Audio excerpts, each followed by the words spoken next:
الحمد لله وكفى والسلام على عباده الذين اصطفى أما بعد. أعوذ بالله من الشيطان الرجيم بسم الله الرحمن الرحيم إذ قال يوسف لأبيه يا أبت إني رأيت 11 كوكبا والشمس والقمر رأيتهم لي ساجدين.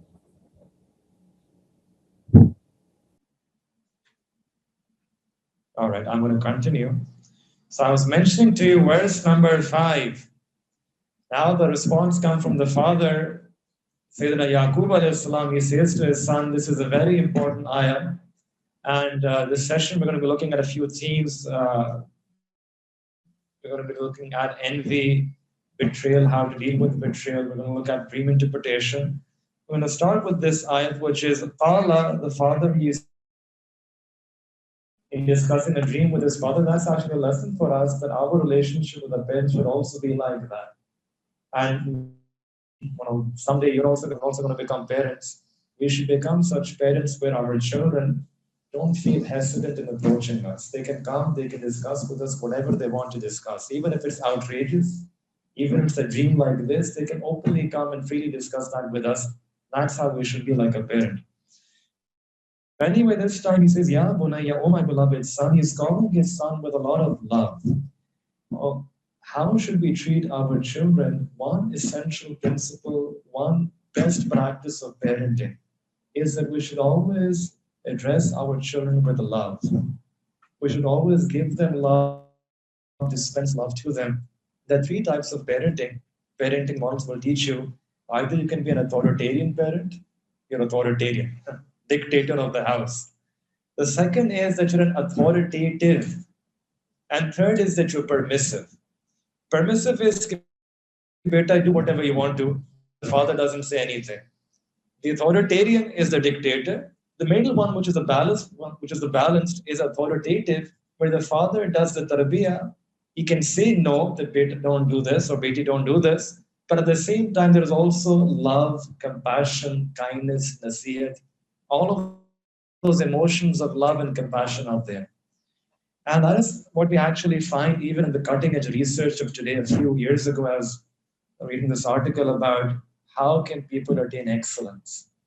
And a lot of research has been done about this question. One of the most defining research on this question, they actually did a survey where they tried to interview some excellent people in different fields, like people who are excellent chefs, excellent athletes, excellent sportsmen, sportswomen, and they looked at things which were common in those excellent people. And what's that common thread because of which these people have excellence in their respective fields? And at the end of that study, they came to 2 conclusions. The first conclusion was that all these people were excellent in their respective fields. Number one, these people, they worked consistently hard. And hard work, they were able to quantify that, and they said that they worked hard. They were able to put in at least 10,000 hours in that particular field that they're engaged in. 10,000 hours. So that's 10,000 hours. You do some basketball, that's 2 hours every day.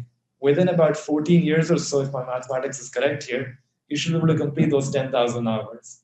And that's the time period which is required. So excellence does not come just one day you want to become excellent. You continue for 1, 2, 3, 4 days, and then the 4th day you leave it. It requires consistent hard work, effort. The second principle is interesting, which is related here, is that why is it that, let's say, 2 children, they want to be excellent in their field. They have the same belonging, same environment, same schooling. This child grows up and becomes an excellent person, an excellent in that particular field, an excellent in academics, for example.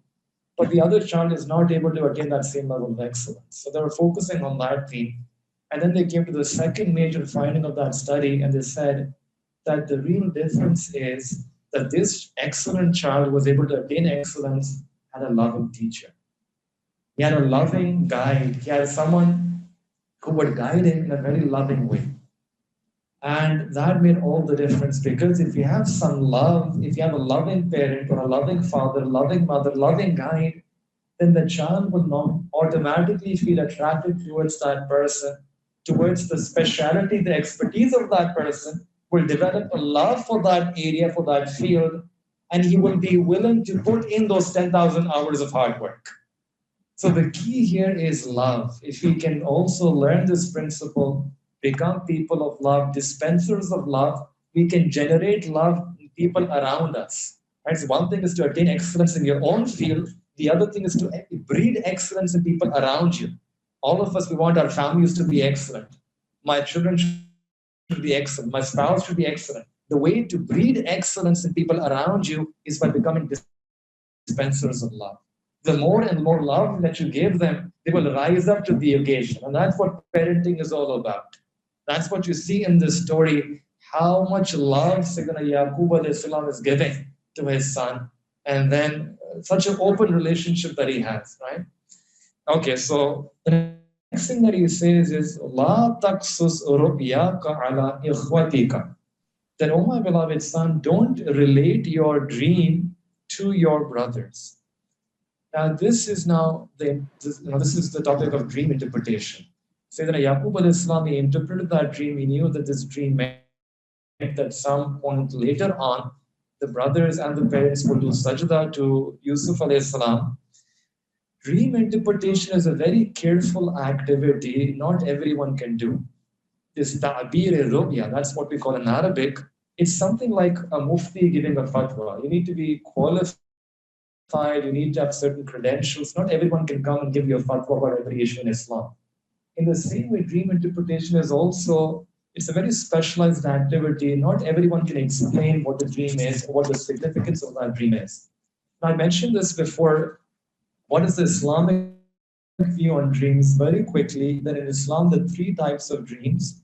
You can have a dream which is true dreams which are Rahmani, which come from Allah. Second are dreams which are coming from shaitan. And the third are dreams which are coming from your own self, from your own self-suggestion, your own nafs. Even if it's a true dream now, the first category, which is coming from Allah subhanahu wa ta'ala, and maybe someone saw the Prophet in their dreams, understand this is possible. And if someone actually sees the Prophet, there is a hadith where the Prophet said that you actually saw me. If you saw me in a dream, then you really saw me, because shaitan cannot take my resemblance, cannot take my hulya and deceive you in a dream. So if a person is blessed with something significant, they think it's a true dream, then yes, for ta'bir, for interpretation, like I said, that some things what you see apparently it's not how they're supposed to be understood. It's a very specialized activity. There's a person by the name of Ibn Sirin, an alim, a scholar, who was known for this science, was an expert scholar. And in one of his books, it was mentioned that two people came to him with a dream. One person said that I saw fire in my dream. And that teacher, he said that this means that you will get some benefit in your life. Sometime later, another person came in that same meeting. Some other person came and said that I saw fire in my dream. And this time the teacher said that you will get some harm, some hurt. Now the students who were in that gathering, they were a bit confused that this dream is the same, but in both cases the interpretation is different. And then Ibn Sirin Rahmatullah explained and said that in the first case, that person saw fire when it was winter.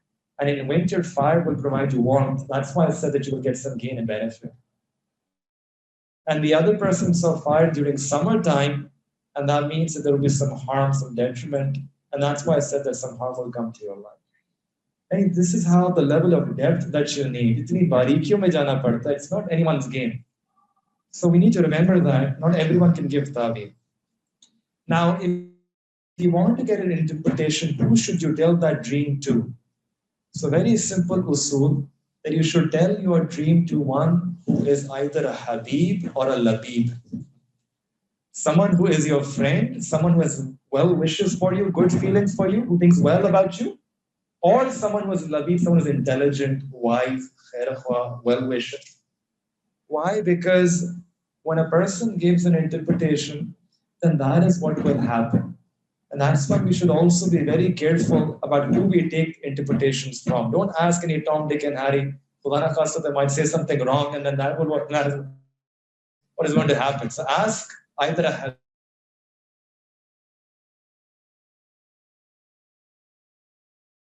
someone who's intelligent, has knowledge of deen, is a religious scholar, someone who has wisdom.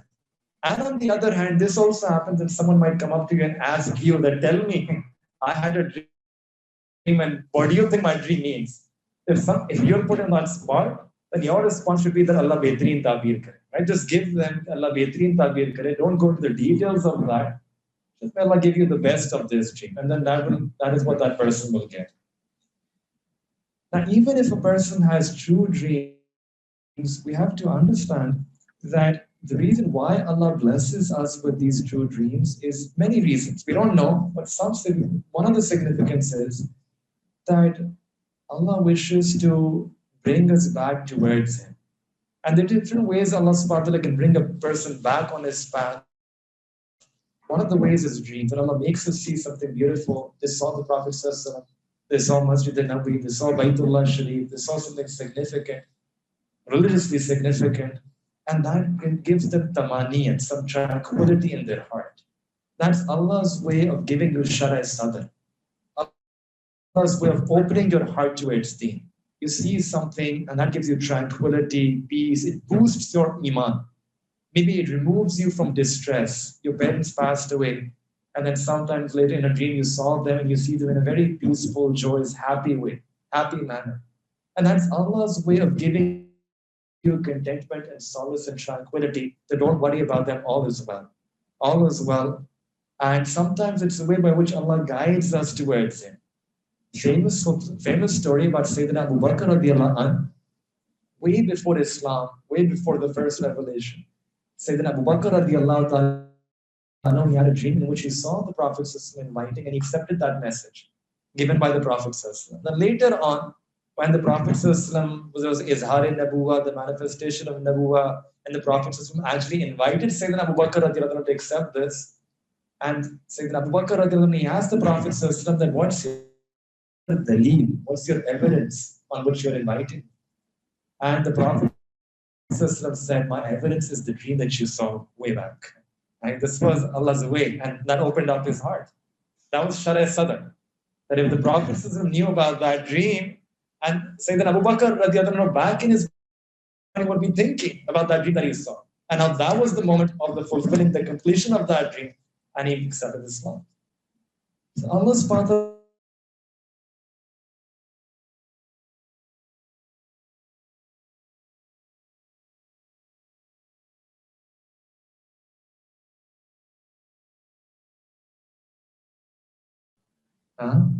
and even if it's a true dream, it has a process of manifestation.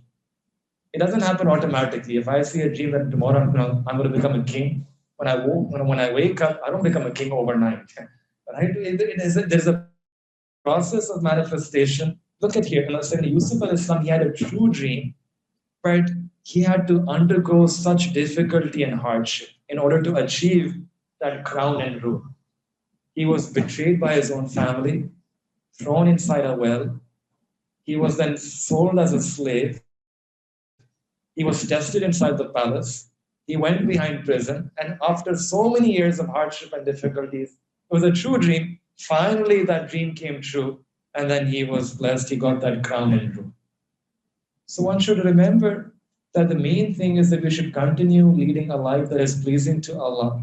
And if there's any blessing, any ni'mat, any bounty that is supposed to come our way, it's decreed for us, it will come our way. It may not happen automatically overnight, but this is part of the manifestation, part of the process of the manifestation of that dream. Then, the reason why Sayyidina Yaqub alayhi salam here is giving nasihat, that la taqsus ru'yaka, that don't mention this dream to your brothers. Because Sayyidina Yaqub alayhi salam is scared that if Sayyidina Yusuf alayhi salam mentions this blessing to his brothers, they would become envious. And from here we understand a very important rule which applies in so many different aspects of our life, that if you receive some blessing, you got good grades, right? You got a promotion, you got a scholarship, you get some bounty, blessing. And then when it comes, whether should I tell other people about this or not? On that question, you should judge, you should think, that if your guman is that the other person will envy your blessing, will become jealous, then you should not broadcast that blessing. You should hide that blessing. And on the other hand, if your guman is that the other person, there's no fitna, the other person will be happy, then as the hadith ni'mat, to mention that you received this blessing from Allah with that intention, then you can mention and you should tell other people that, look, Allah has been so generous upon me, I didn't deserve this, I wasn't worthy of this. Allah did so much fazl, ihsan, karam upon me that I got this bounty, I got this grade, I got this job, I got this scholarship, I got admission to university, etc., right? So you have to carefully look at the situation, who you're speaking to. In our times, I would say that generally there is more of fitna. We're living in times which are very difficult, where every other person, we haven't purified our heart. There's no tazkiyah, teachings of tazkiyah. So generally, it's better to hide our blessings and not broadcast them publicly and generally to every other person. There's also another reason that if you can hide, there it's sort of more humility out of human. That's why he's saying that hide it, because it displays more humility. And just keep a low profile before your brothers, right? Why? Because to save yourself from the evil of the envier, from the hasad of the hasadi, lest they put that gaze of hasad upon you. So don't share things, just keep a low profile, just have humility, humbleness. So that's the advice that Sayyidina Yaqub al-Islam is giving. And also this is the advice that the Prophet gave to us. It's actually khilaf wisdom, khilaf hikmat, to narrate everything that you hear. Rather, you should speak to people according to their own level, according to their own intellect. If speaking about something will not benefit the audience, then don't speak about it. And speak to people at their own level of intelligence. So he says to his son that don't tell this dream to his brothers. The other thing which he tells in the same statement is that don't tell this dream, and the conversation would have ended there. But he says, فَيَقِيدُ لَكَيْدًا. For those brothers, they will start plotting something against you. They might start plotting against you. So this is now the topic of hasad. That if you tell, they might have hasad, envy, and jealousy against you. What is hasad? Hasad is actually a feeling of the heart where when someone else gets a blessing or a bounty from Allah, you either feel upset, okay, why did this person get it? Anyone but this person. Why did the teacher call on that person and praise him or her? Anyone but her, right? That is hasad. That's how it starts. That you're upset when someone else gets a blessing. You're disappointed. And then it can increase. The intensity can increase, and you're not only upset, but you want that blessing to be taken away from that person. If I had my way, I would want that to be taken, snatched away from that person. And then it can go all the way, not just the blessing, maybe that person, that person could be gone from my life, that would be better. It can work in stages. That is what hasad is. It's a fire in the heart. Actually, it has to be contrasted with another thing. Someone else gets a blessing, and you say, Allah Ta'ala ne unko diya, Allah Ta'ala mujhe bhi de. Bahut acha. This is fine in our deen. This is completely permissible. This is called a rashk. Allah gave that person a blessing, Allah gave me also a blessing. But to say that Allah, you gave that person a blessing, Allah unko na de, unse chheen le aur chheen kar mujhe de, this is hasad. And if you look at the stories in the Quran, one of the first sins that happened in the heaven was hasad. Hasad is such a deadly disease that it spoils our relationship with Allah Ta'ala. It also spoils our relationship with other people. There's a fire that consumes your heart. You spoil your hukuk al-ibad as well. You spoil, you live in such a way where there is always restlessness inside, a vacuum inside.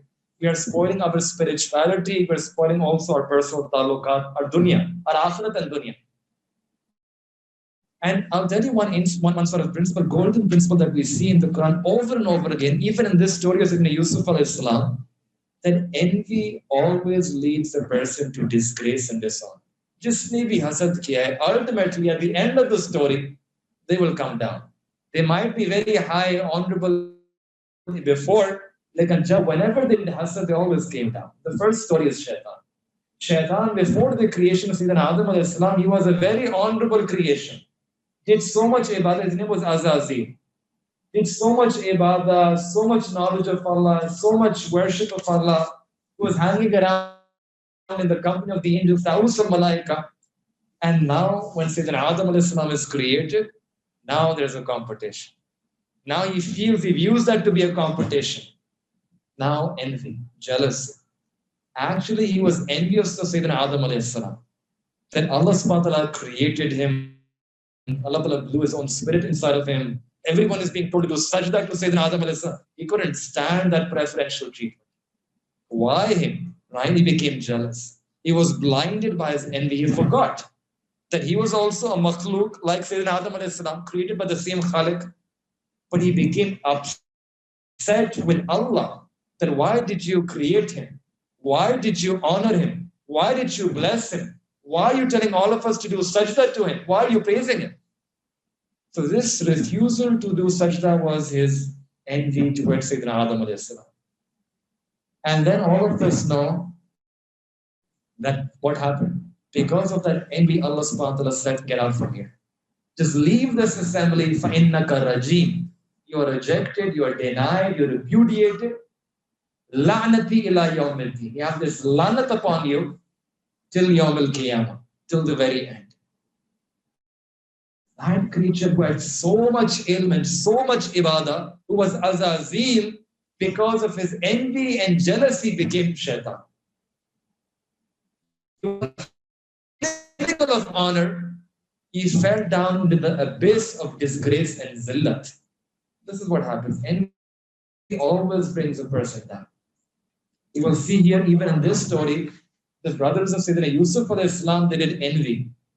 They had envy, they thought that we are big, nahnu usba, that we are a jamaat, we are strength, we are power. But then because of their envy, they would come down. They would come down and so lowly that they would become, at one point in the story, that they would come before Sayyidina Yusuf. They wouldn't recognize Sayyidina Yusuf alayhi salam, but they would be begging and pleading, can we could sadaqah de, give us some sadaqah. The general lesson is that envy brings a person. And that's, if nothing else, that one reason would be sufficient for a person to abstain from being jealous. Right? But let's say if there is a person who's envious, what's the treatment for envy? Right? One is just to understand that, this envy is consuming my own self.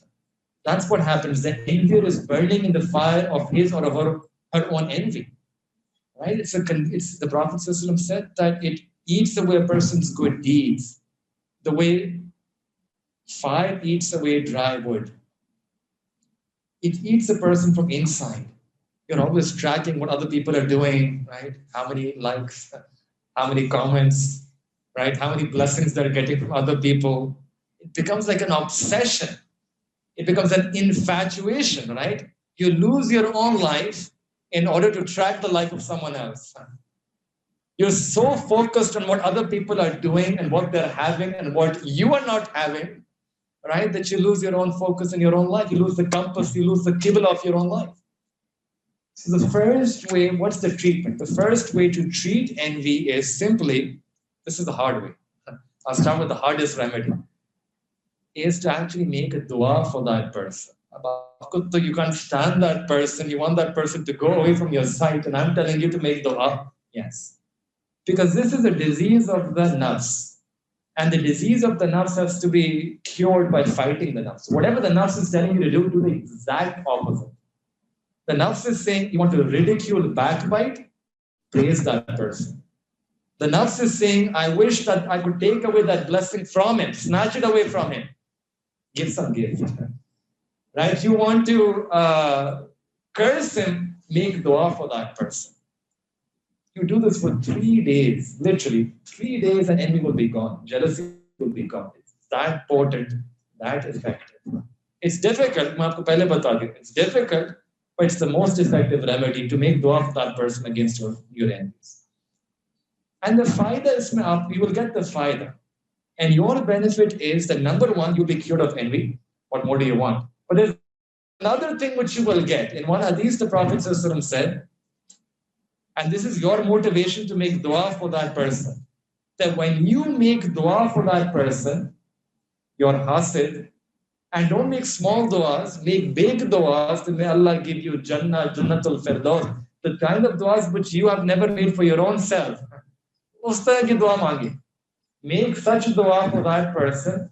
In this hadith, the Prophet said that whenever you make dua for someone else, an angel will say Ameen to your dua, and the angel will say Walaka Ameen. That may you also have the same, and then get to make Ameen.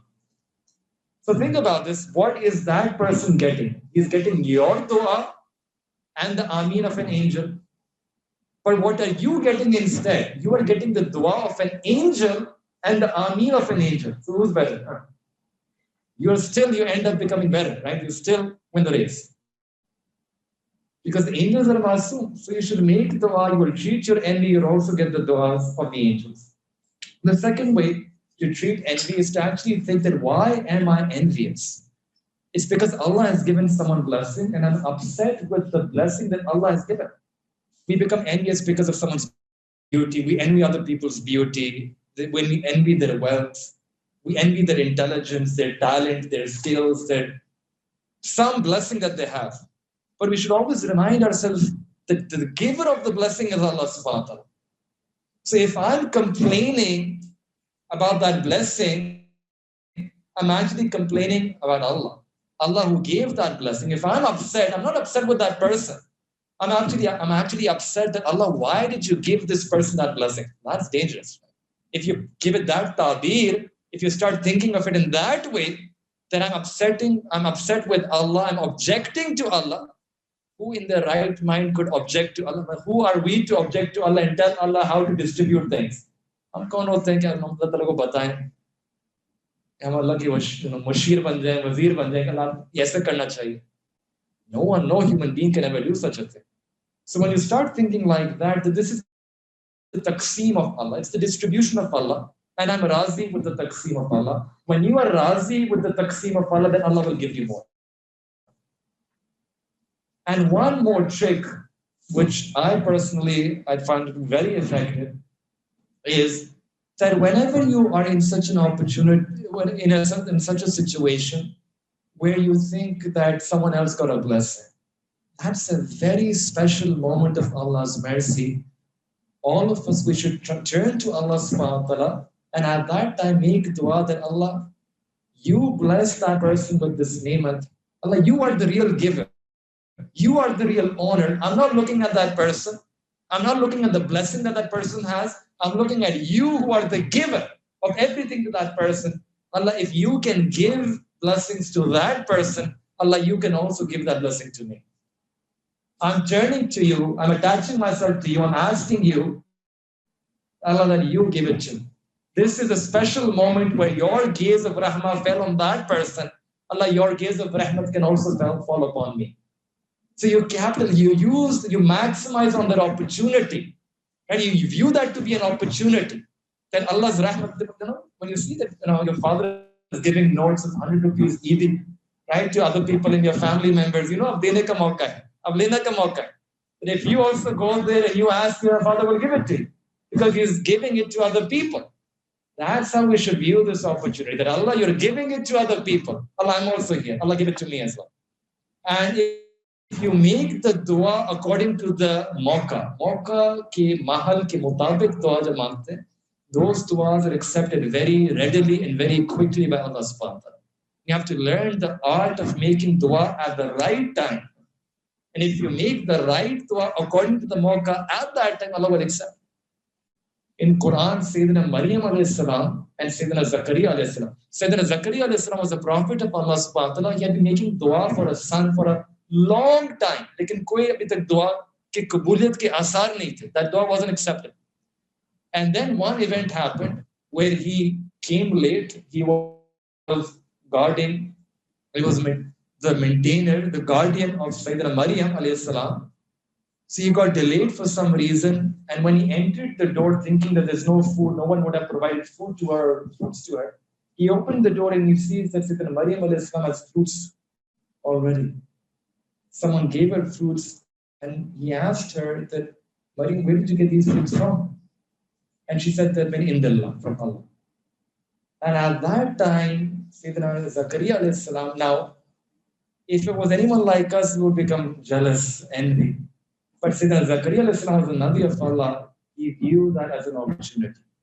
That, Ya Allah, if you can give her hal which are out of season, fruits which are out of season, Allah, you can also give me a fruit which is out of season. In this old age, you can also bless me with a son. At that time, he makes dua to Allah subhanahu wa ta'ala.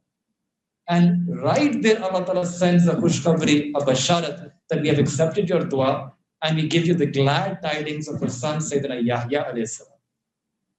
So if we can capitalize on those moments and turn to Allah subhanahu wa ta'ala and make du'as, then Allah subhanahu wa ta'ala can also bless us. Ask me questions after this. Let me just continue. All right, so the second lesson that we learned from this, فَيَكِيدُ لَكَ كَيْدًا, that don't tell them, otherwise they will be plotting some plan against you. A very important principle is that when you tell someone to do something or not do something, explain the reason why. You're working in a group assignment. You're the leader of that group leader.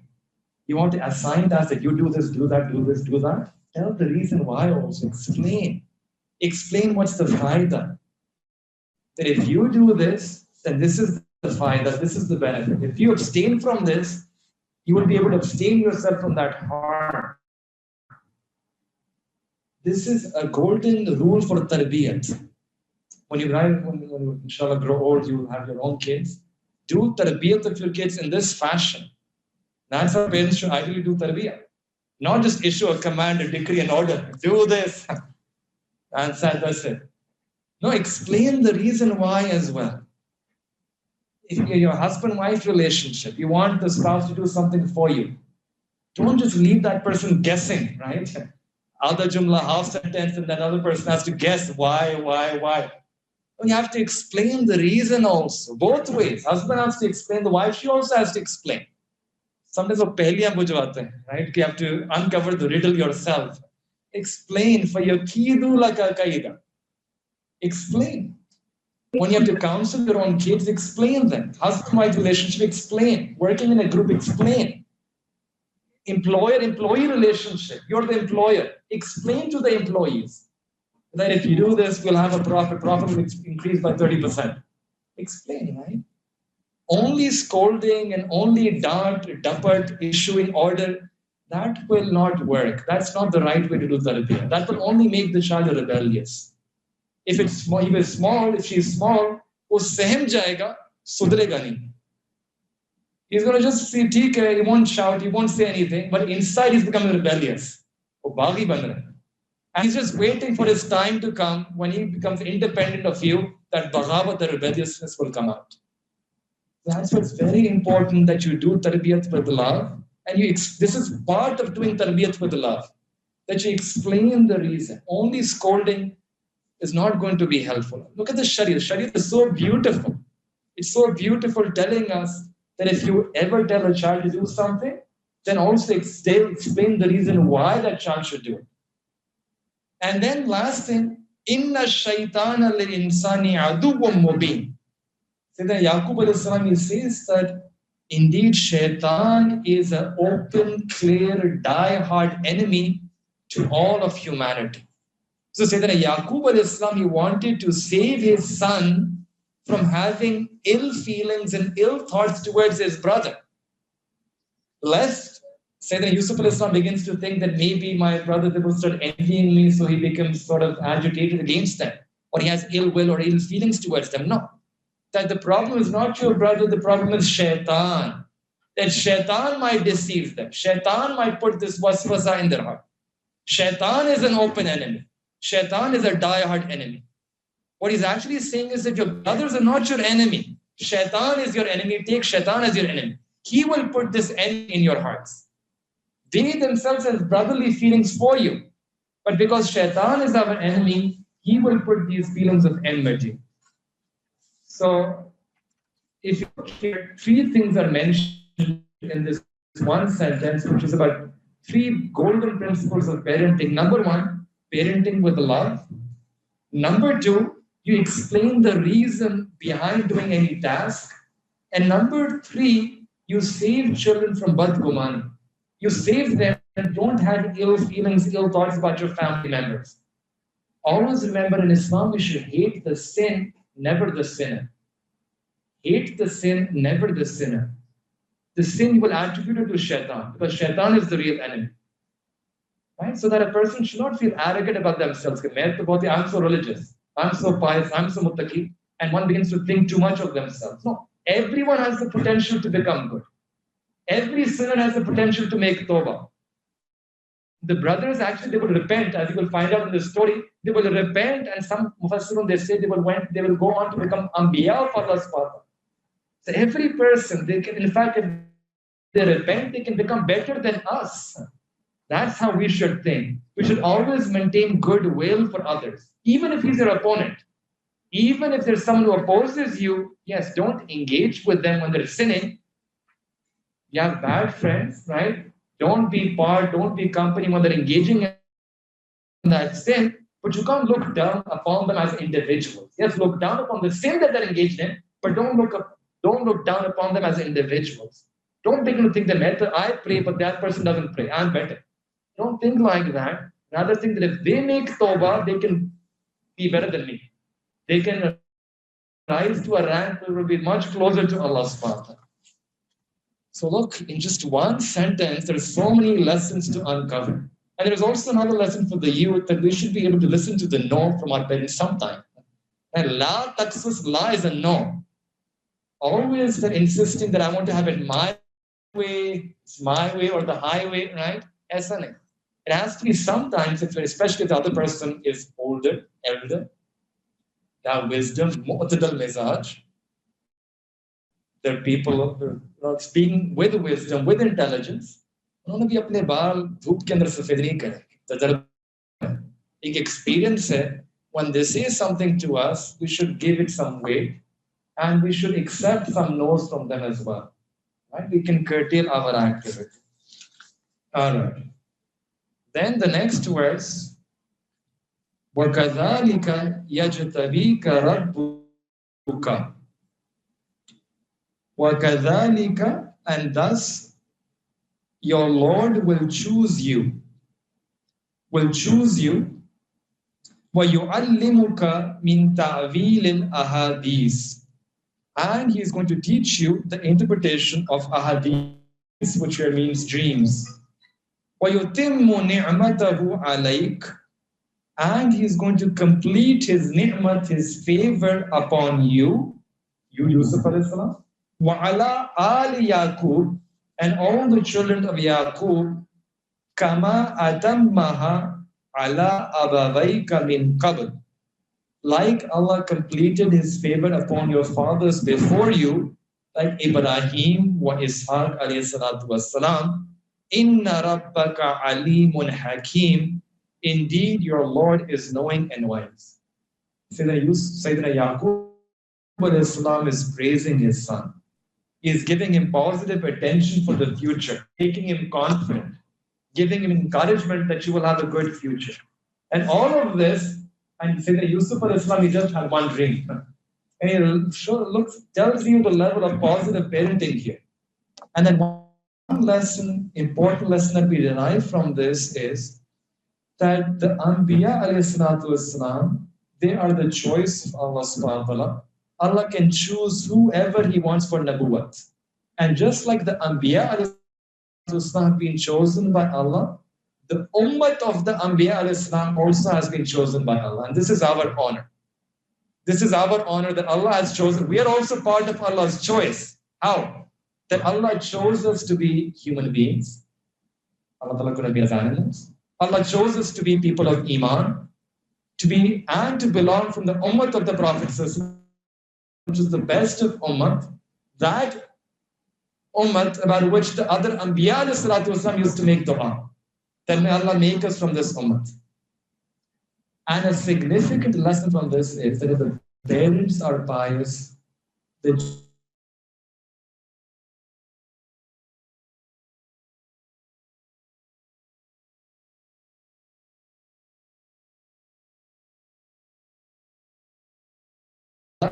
The ulama, they say that was an exception. That was an exception to the rule. The general rule is that if the parents are pious, their legacy, their children will also be pious. All of us, we did, not all of us, but with the story of Sayyidina in Surah Kahf about two yatimain, two orphans, and they had treasure underneath the wall, and the wall was breaking apart. So Allah asked the Nabi and the Wali of that time to go fix that wall for those two orphans. Go mend that wall because that wall contains the treasure of these two orphans. And what was the reason that Allah mentioned? That their father, Abu Huma Salih, that their father was he was a righteous man. The father was a righteous man. So Allah is commanding the Nabi and the Wali of that time to go and mend the wall of the children of that father. This is Allah's protection, Allah Ta'ala's hifazat. So this is a lesson for all of us. That if we want our children to be pious, and this is actually a lesson for the parents, your parents, right? That if we want our children to be bahaya, to have taqwa, to have deen, to have ilm, to have truthfulness, trustworthy, then they should try to adorn themselves with these same attributes first and foremost. And if we can become a model, then the children will also follow us. They will also have a greater chance of becoming like that, of having those sifat within them. This is what the Arabs used to say, that Ibn al-Tayyib is born in Bayt al-Tayyib. That a child of piety is born in a house of piety. Sayyidina Ismail alayhi salam was born in the house of Sayyidina Ibrahim alayhi salam. Right? Sayyidina Ali radiallahu ta'ala an was born in the household, was born in a pious family. Hazrat Abdullah ibn Mubarak rahmatullah, a very big muhaddis, his parents were also pious. Imam Abu Hanifa rahmatullah, his parents were also pious. That's the principle, that Ibn al-Tayyib is born in Bayt al-Tayyib. A child of piety is born in a house of piety. لَقَدْ كَانَ فِي يُوسُفَ وَإِخْوَتِهِ آيَاتٌ لِلسَّائِلِينَ. Next time. We need to find some way to do this next time. So, لَقَدْ كَانَ فِي يُوسُفَ وَإِخْوَتِهِ. Certainly, that there are, in the story of Sayyidina Yusuf al-Islam and his brothers, there are ayat. There are signs, lis-sa'ilin, for those who ask questions. There are lessons in this miraculous story. There are lessons that if we can focus on Sayyidina Yusuf al-Islam and his brothers, look, not just Yusuf al-Islam and his brothers, you focus on this story, then you will learn some lessons for your own self. You can benefit. The Jews at that time of the Prophet, they're also being addressed. There are already enough signs in this story that you can submit, that you should submit to Allah Ta'ala and become Muslims. There are signs for the mushrikeen, the unbelievers in Makkah Mukarramah at that time. Allah Ta'ala has put lessons here for the mushrikeen. What are those lessons? That they were making the Prophet leave the city of Makkah Mukarramah. And just like that, Sayyidina Yusuf al-Islam will also be driven out. But eventually, Allah will give him honor. And in the same way, eventually, Allah subhanahu wa ta'ala will give honor to the Prophet. Initially, the Prophet will also be expelled, would be driven out. Outwardly, that would be a test, a trial, a tribulation. But eventually, he would be able to return back with a greater army, be victorious, return to Makkah Mukarramah. This will lead to Fatah Makkah. And another resemblance, as we will see in this surah, that eventually the brothers of Sayyidina Yusuf al-Islam, they will apologize. In the same way, the mushrikeen, the Quraysh in Makkah, there will come a time when they will also apologize to the Prophet and Fatah Makkah. Then Allah says, إِذْ قَالُوا لَيُوسُفُ وَأَخُوهُ. When they said, now the brothers, they're thinking, they're doing mashwara with each other, and they said, لَيُوسُفُ وَأَخُوهُ أَحَبُّ إِلَىٰ أَبِينَا مِنَّا. That Yusuf al-Islam and his brother,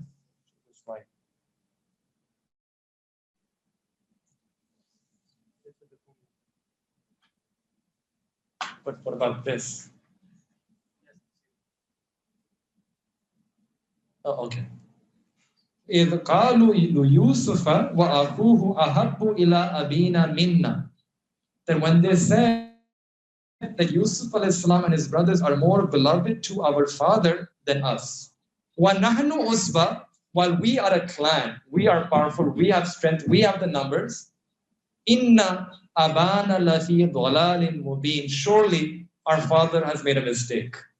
Surely our father, he should have loved us more, but the fact that he's loving Yusuf al-Islam and his brother more than us, he has made a mistake. His behavior is not correct. His behavior is not apt, it's not appropriate. Now, the real reason why the brothers of Sayyidina Yusuf al-Islam were upset is because Sayyidina Yusuf al-Islam and his brother, they were born to a mother, they were born to one wife of Sayyidina Yaqub al-Islam, and the other brothers, they were coming from another woman, another wife. So in one sense, they were step brothers. And secondly, Sayyidina Yusuf al-Islam was also young. And Hazrat Yaqub al-Islam, he had a greater love for them because not only they were young, plus they also have these signs, these good sifat and qualities within them. And that is why the older brothers, they felt constricted. Tangi mehsoos ho rahi thi. That why is our father giving and showing and expressing so much love to them? We are deserving. They had pride on their numbers. Nahnu usba. We are a clan. We are strong. We are powerful. We have the numbers. So our father should be directing more love towards us, not them. He's making a mistake. Now this word ahabbu ila abina is also telling us another thing. We learn a lesson that excessive love can also become a test. When you love someone excessively, that excessive love can also become a test, a trial, a tribulation, and it becomes a source by which Allah can test the one who is loving and the one who is being loved, both. जिससे इतनी ज़्यादा इज़हार मोहब्बत करी जा रही है, वो भी आजमाया जाता है, वो भी इम्तिहान में आ जाता है, और जो इतना ज़्यादा इज़हार मोहब्बत कर रहा है, वो भी इम्तिहान में आ जाता है. For example, in this story, Hazrat Yaqub al-Islam, he had a lot of love for Sayyidina Yusuf al-Islam, and that became a trial for both. Sayyidina Yusuf al-Islam he was tested in imtihan one after another. And Hazrat Yaqub al-Islam, separated from his child, also had to undergo this test. Hazrat Adam al-Islam, he had a lot of love for his son Habil, and he was also tested. His older brother Qabil killed him. The Prophet Sayyidina Rasulullah had a lot of love for his grandson Sayyidina Hussain radiyallahu ta'ala an. And all of us know the later, he also had to go through a trial. So today, if one expresses their love excessively, one can use this lesson and sort of stop them. Tumhare liye bhi bhalai hai, mere liye bhi bhalai hai. Right? That don't express this so much. There's one exception, which is a husband-wife relationship. In a husband-wife relationship, there, the more one expresses their love, the better. There, in fact, the Sharia tells us that you express your love. Khayrukum, that the best of you, khayrukum li ahlihi, is the one who's best towards his spouse, best towards his wife. So in that relationship, though, you can express your love, you should express your love as much as possible. But other than that, if there is love, there is truth, there is indeed love, then don't express it too much and too intensely, lest that become a test and a trial for both parties. If we have to express this intense muhabbat, that should be only for Allah. That should be only for Allah. Allah says in Quran, وَالَّذِينَ آمَنُوا أَشَدُّ حُبًّا لِلَّهِ. So the believers who are really true in their iman, that shadeed tar in their muhabbat of Allah. Allah says that if your love for your parents, aba'ukum wa abana'ukum, your love for your parents, your sons, your spouse, your tijarat, the houses that you live in, if all of that love is ahabba, it's more than the love for Allah, then that's a problem. So you can have love, but keep the muhabbat of Allah, the dominant muhabbat, the overpowering muhabbat, the primary muhabbat in your life. And that's the dua that the prophets also used to make. Allahumma ja'al hubbaka ahabba ilayya min nafsi wa ahli wa mali wa waladi wa min al-ma'il baridi ala dhaman. that Allah make your muhabbat the most beloved to me, the greatest for me, more than the love that I have for my own self, more than the love that I have for my family, more than the love that I have for my children, more than the love that I have for the wealth, more than the love that I have for cold water when I'm extremely thirsty. Make your love the most beloved, the greatest love, the dominant love that I have in my heart. Now, Sayyidina Yusuf al-Islam's brother, they make a mashwara. And what is their mashwara? They decide, Uqtulu Yusuf. Uqtulu. Kill Yusuf al-Islam. Awitrahuhu ardan. Or cast him to another land. Yakhlu lakum wajhu abikum. And the countenance of your father, your tawajjuh of the father will become khalis over you. You will get what you want. وَتَكُونُ مِنْ بَعْدِهِ قَوْمًا صَالِحِينَ. And after that you can become righteous. The first word, uqtulu. One of the brothers is saying that let's kill Sayyidina Yusuf al-Islam or let's exile them. And then you can become righteous. So we know from this that at least one brother was trying to incite the others to kill Sayyidina Yusuf al-Islam. And this shows that hasad, and shows us two things. This is now the theme of betrayal. What is betrayal? What is the limit of betrayal? What happens in betrayal? And then how to deal with betrayals. 2 points. The first point we learn here is that this hasad is such an intense, emotional, crippling spiritual disease that a person cannot even stand the existence of the other person. Uqtulu, let's just kill him. And we see this. Look at Sayyidina Nuh alayhi salatu wassalam. Sayyidina Nuh alayhi salatu wassalam, when he invited people towards Islam, the leaders at that time, they said that we'll throw so many stones at him and that he will kill you. Same thing, will kill you. Sayyidina Ibrahim alayhi salam, it was said to him, Harriquhu, let's burn him in the fire. Sayyidina Musa alayhi salam, the assembly members of Pharaoh, they're giving mashwara, let's kill, a death threat to Sayyidina Musa alayhi salam. The Jews tried everything.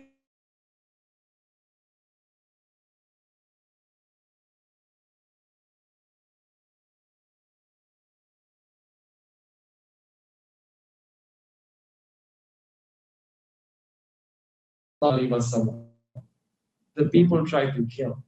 Allah says in Quran, وَإِذْ يَمْكُرُ بِكَ الَّذِينَ كَفَرُوا لِيُثْبِتُوكَ أَوْ يَقْتُلُوكَ أَوْ يُخْرِجُوكَ. They tried every means to either kill, murder, exile, bring him back from this path. So we're learning that the hasid is always trying to kill. The hasid will always try to put the other person down. But then the second point is that how to deal. If the person against whom the hasad is being directed, ek hasad, ek mahsud, someone is doing hasad against you. So if someone is doing hasad against you, if you don't retaliate, koi jawabi karwai aap na kare, but you leave the matter in the hands of Allah subhanahu wa ta'ala, you make Allah subhanahu wa ta'ala your helper in this regard, then Allah subhanahu wa ta'ala will always give izzat to you. Allah will always give honor to you. Allah will always give you long life, long-term protection. You will receive honor in the sight of Allah if you don't retaliate on that hasad. And if you bring Allah in the equation, you have sabr, you patiently bring Allah and you ask Allah for help. We see this. Hazrat Nuh alayhi salam, he did not retaliate. He sought help from Allah subhanahu wa ta'ala, made Allah his helper. In Naji'ullah. Naji means najat. Allah gave him najat. Sayyidina Ibrahim alayhi salam, he brought Allah subhanahu wa ta'ala in the equation, asked Allah for help, no jawabi karawai. Allah ta'ala made Sayyidina Ibrahim alayhi salam Khalilullah, friend of Allah. Sayyidina Musa alayhi salam, no jawabi karawai, no retaliation. Brought Allah ta'ala in the equation, for me Allah is enough. Allah ta'ala made Sayyidina Musa alayhi salam Kalimullah, spoke to him. Sayyidina Isa alayhi salatu wasalam, no jawabi karawa. Allah made him Ruhullah, and the Prophet Muhammad sallallahu alaihi wasallam, Allah Ta'ala made him Rasulullah. Right? So, when there is a person who is doing hasad against you, they will burn in their own fire. And if we just leave the matter to Allah, then Allah will give you such honor. Allah will give you izzat. So this is the lesson, that if someone does hasad against you, do sabr. Leave the matter in the hands of Allah. Make Allah Ta'ala have sabr. When you have sabr, then Allah is with the sabiri. Zulm का मुकाबला जुल्म से नहीं है, अंधेरे का मुकाबला अंधेरे से नहीं है, ना इंसाफी का मुकाबला ना इंसाफी से नहीं है. हाँ, जुल्म को सब्र से हराया जा सकता है. Because when a person does sabr, then Allah is with the sabir. And when you have Allah with you, then you can defeat the zulm. So this is the way of our being, that you make Allah your wakil, and Allah will give you izzat at the end. وَتَكُونُوا مِن بَعْدِهِ قَوْمًا صَالِحِينَ. They're thinking that we'll throw him, we'll kill him, and then after that we will become amongst the salihin, we'll become righteous. This is classic shaitan. How does shaitan operate? Right? The classic whispering of shaitan and nafs, that's what they try to do. They try to convince a person to do a sin one last time. Never the last. Never the last. Never fall into this delusion. This is not tawbatul nasu. Shaitan adorns the sin, beautifies the sin. One should avoid this delusion of shaitan.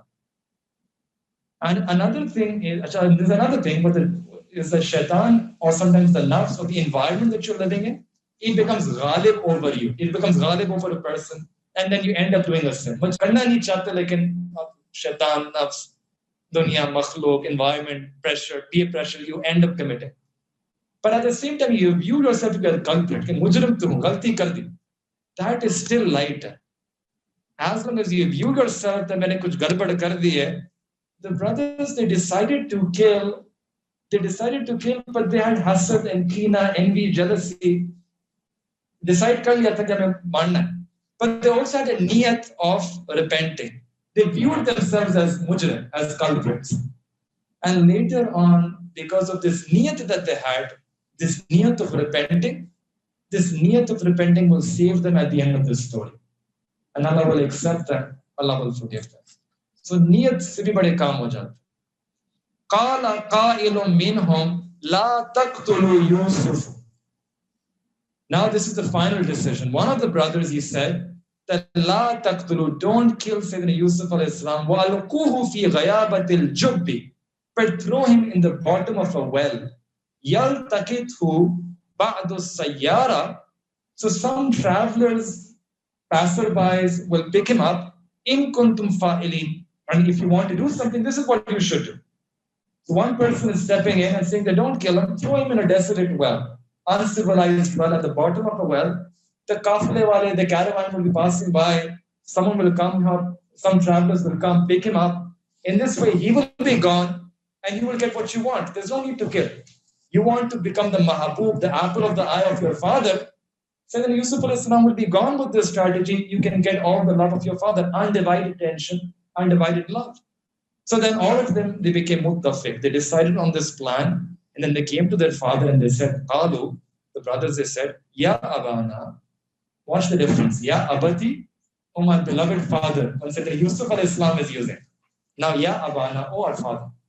Abati and Abana. Oh our father, Ma laka la ta'manna ala Yusuf. Then why don't you entrust us with Yusuf al-Islam? This is blackmailing, reverse psychology. That why aren't you trusting us? This is emotional blackmail. That don't you trust us? Do you think that we don't care about Yusuf al-Islam? Do you think we have ill will towards him? Why don't you trust us? وَإِنَّا لَهُ لَنَاصِحُونَ. We are to him nasiyat. We are to him counselors. We are well-wishers. For those who wish to become counselors, psychology, counseling, right? This is an ayat. People say who to trust in counseling. This is a lesson that every misguided will come in the form of a guide. Every person who wants to actually misguide you, lead you astray, will come in the form of a well-wisher. Anyone who wants to spread fasad and aqidah, fasad and amal, they will come to you pretending to be a well-wisher. The ideologies will come to you, gift back. The isms will come to you, gift back. The philosophies will come to you, gift back. Even the instructors and teachers will also come to you, gift back. Shaitan came to Sayyidina Adam al-Islam, packing the gift. He came to Sayyidina Adam al-Islam and Hawa as a well-wisher. Allah says that in the Quran. That وَقَاسَمَهُمَا إِنِّي لَكُمَا لَمِنَ النَّاسِحِينَ. Same thing. Qasme kha raha tha ki main aapka khair khwah hu. I'm going to do nasihat for you. I'm going to wish well for you. And like here as well, the brothers of Yusuf al-Islam did the same thing. That we are wishing well for him. Why don't you trust us? We have to be careful. Today also this can happen. A friend can come to you, wants to take you away from Allah, but it will come in the form of a well-wisher. A teacher doesn't like Islam or doesn't practice Islam herself or himself, it will come in the form of a well-wisher to take us away from Islam, creating shubhat and shukuk in Islam. Coming in the guise of a well-wisher that we wish well for you, we want you to rely on the best for you, but then taking you away from Islam. This can happen even in relationships as well. Counseling, right? You want to take counsel from someone else misguides. This happens even for those who are sort of, sometimes boys, they use this, different crowd, but boys, they use this to trap girls, right? I can't live without you. One message, I can't live without, and then she's thinking, right? What's happening? They're just being opportunists, and they're just using that as an opportunity. It's not anything else. She relies on those words, but she ends up being used and then ignored, and many other things. Goes on the different path altogether. So here we have a question then.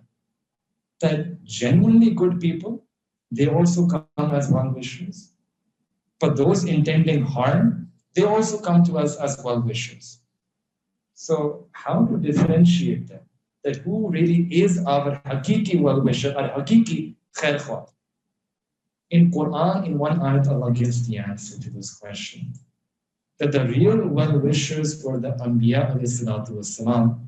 Allah mentions about them, Ana lakum nasihun ameen. Two words are mentioned, not just nasiha, nasihun, but another word, Ana lakum, that I am to you, nasihun, a well-wisher, plus ameen, I'm trustworthy, I'm sincere. What this ayat is teaching is that when any person comes to you, you should see what is that person wanting me to do. If that person is telling me to do things which are un-Islamic, evil things, sins, bad things, creating shukuk about Islam, means that person is not trustworthy. He's not ameen. She's not ameen. The brothers of Yusuf al-Islam, they had nasihat on their tongue, but khiyanat in their heart. So we are getting this beautiful lesson that we have to be careful about how we approach this, and we make dua to Allah that may Allah subhanahu wa ta'ala enable all of us that we can implement these lessons and teachings and advices in our lives. Next, we will inshallah start with the verse which is about games, and I'm going to explain to you next session the Islamic perspective on playing games and entertainment and recreation, because this is a topic which is not clear in many people's mind. People think there are no games. People think that Islam is all about games. So sort of we need to understand this topic a bit more. So next time I'm going to start with this presentation about what Islam says about games and entertainment and recreation. All right? وآخر دعوانا أن الحمد لله رب العالمين. السلام عليكم ورحمة الله.